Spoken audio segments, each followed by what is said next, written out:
Hey guys, welcome back to the channel. Today we are talking about the retirement move that everyone warned us about.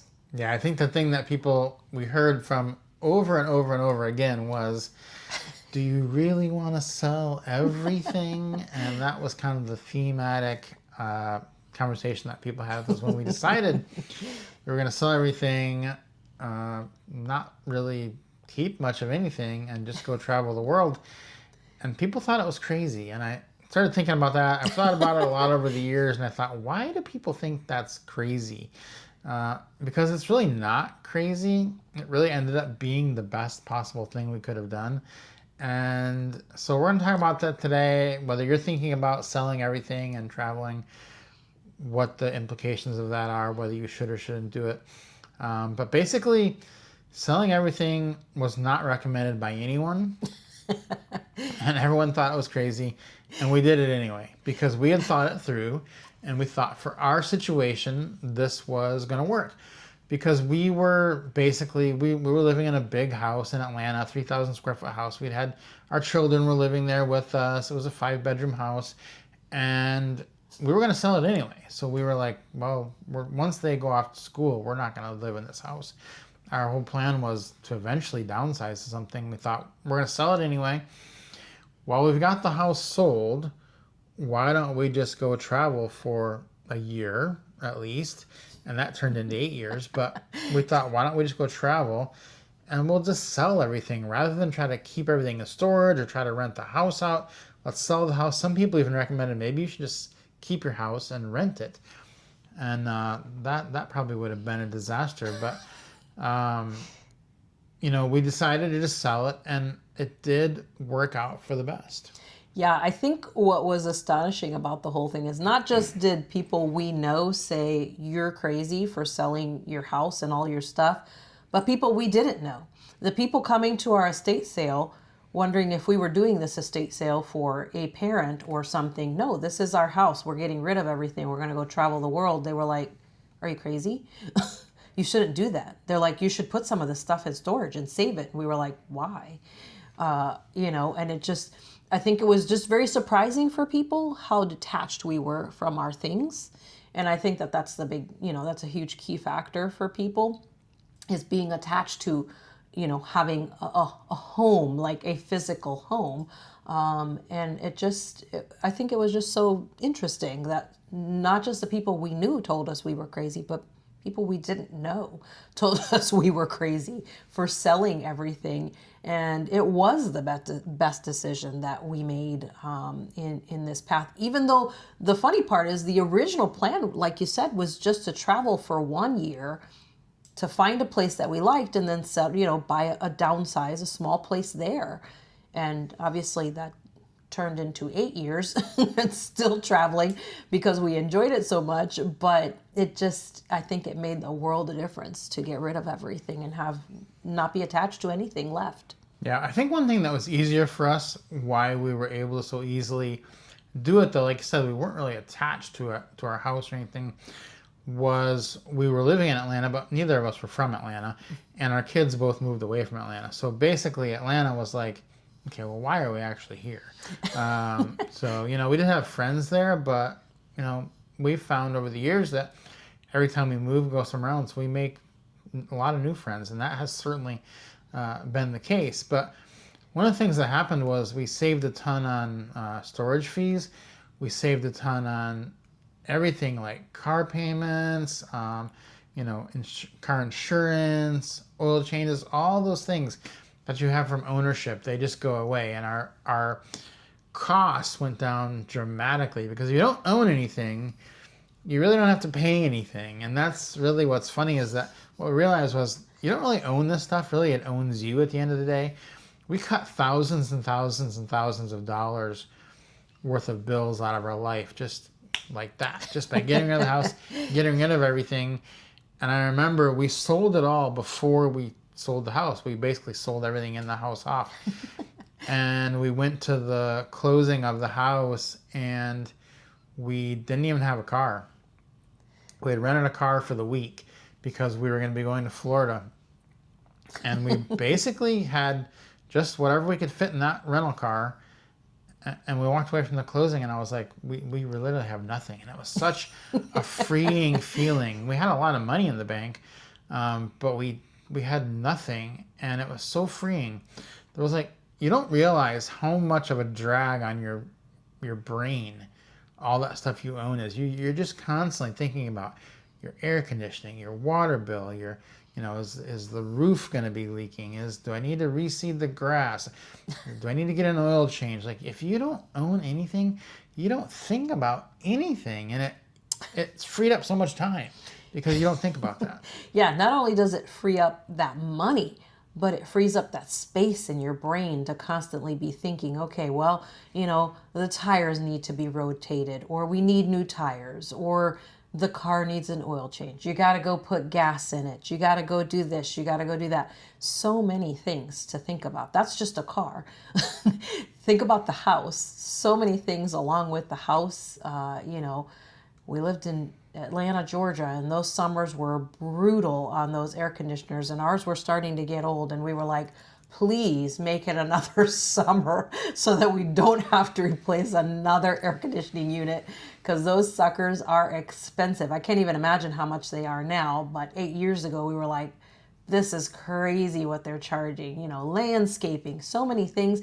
You just don't have to think about any of those things. That space is freed up in your brain to do other things, to do enjoyable things. Yeah, so the very first thing we did was we drove down to Miami, and we got on a cruise. Turned the car in, took our stuff, got on a cruise. And while we were on the cruise, we had booked a 1-week cruise because we didn't really, we weren't really sure the house, sometimes your house sale falls through.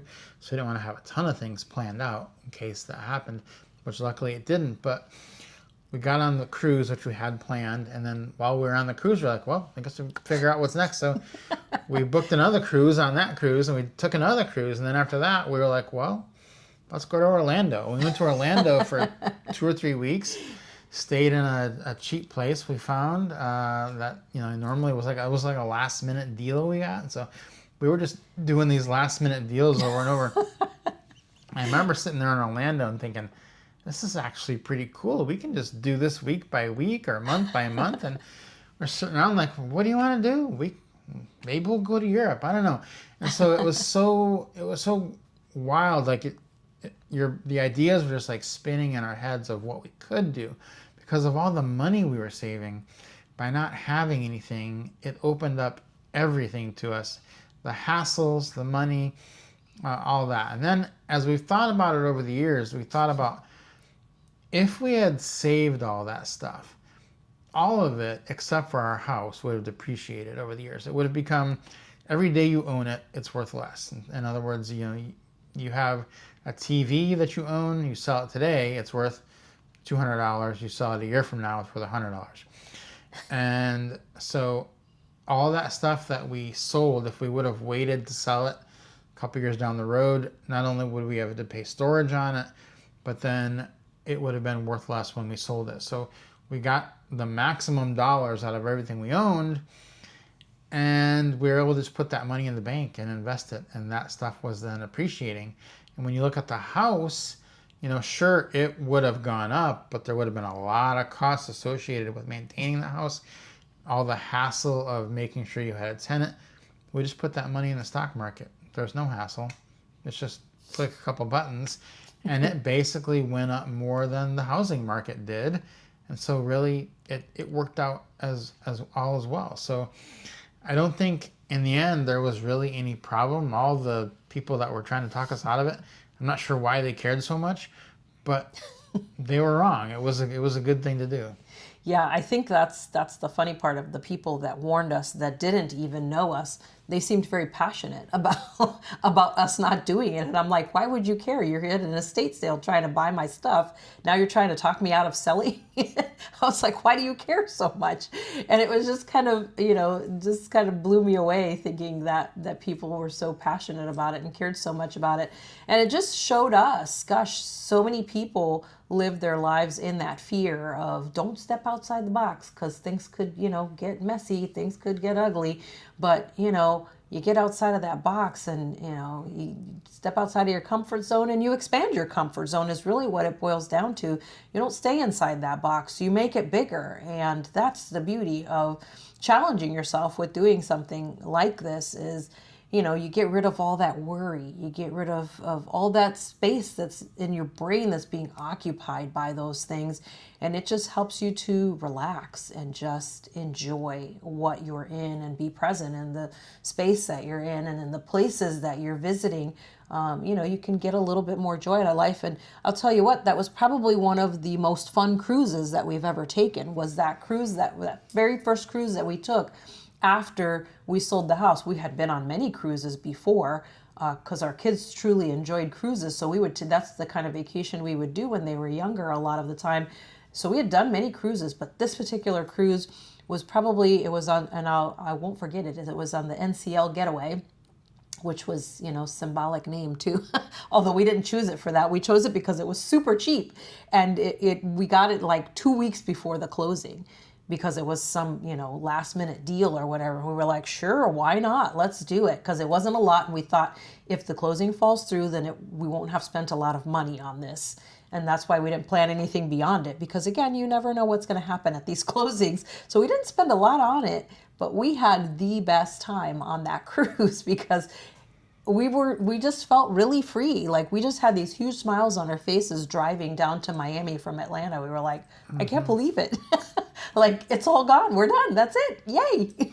Yeah. And I think the thing that really has perplexed me over the years as I've continued to think about this is how many people just were so adamant that you should not do this. And I'm like, why does it matter? Like you do realize that if I sell all my possessions, I get the money, I put it in the stock market, I can buy them all back. Like I don't have to worry about.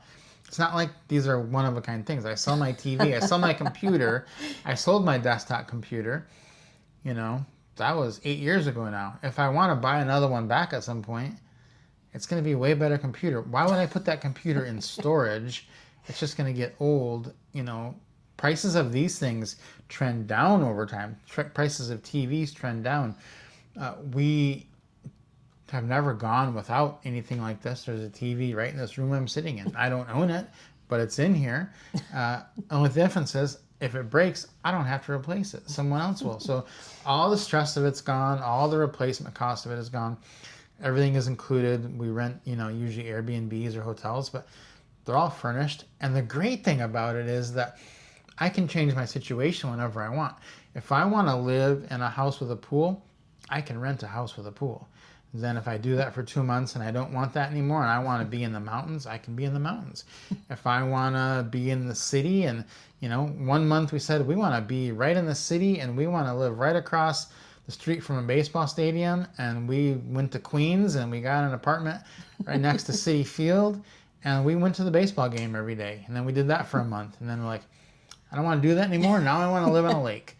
So then, you can go rent a house on a lake. And that's the amazing thing is that you are not tied down to one thing. You can change it up whenever you want. And the other thing is, like, when we do decide we want to buy a house somewhere, we can. We can rent a house. We can rent an apartment. People always say, the number one thing they say is, well, what are you going to do when X? I'm like, I'm just going to rent a place like I always have. Like, just because you sold everything does not mean you cannot just buy it all back and go rent an apartment. I think it's crazy. It's almost like it explodes people's brain to where they don't think clearly. Like, if you get rid of everything, you can still just get it back. So it's not a final thing. We're not saying we're never going to own a house or have a lease on an apartment in the future. We're not saying we're never going to own a TV or a desktop computer. We're just not owning them right now. And when the time comes we do want to do it, we'll get them. But for now, it's working. And I think if this is something you're considering, we totally would say do it, because it is very freeing.